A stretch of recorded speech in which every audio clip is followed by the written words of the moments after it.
Хүчилдсэн их манангад хуулж хөлийн жилээ гаргая гэвэл хөргөрсөн их голыг үзэж хүн уухаа сонсъё гэвэл сүмбэрлэх их уулсыг өгсөж сүрж авхланг нь мэдрий гэвэл сүргэлсэн их шуудаа жуулж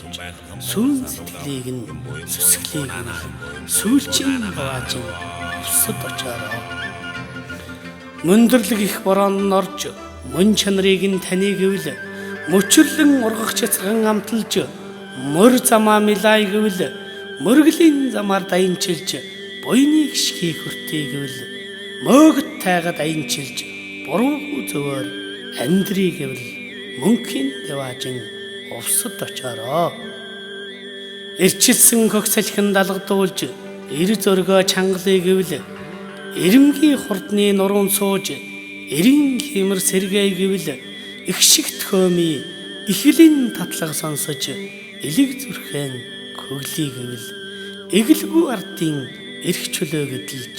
ингүн дураар жаргая гэвэл инхийн дэваажин увсад очоороо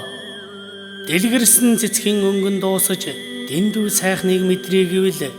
дээжилсэн аршаан голоос амсаж дээд тэнгэрт ойртыг гэвэл дэвэрсэн их омогтон таниж дэг ёсыг нь сурыг гэвэл дээдсийн удамтаа нь хүрлэж дэвэлтэй ахын дүүс болъё гэвэл дэлхийн дэваажин увсад очоороо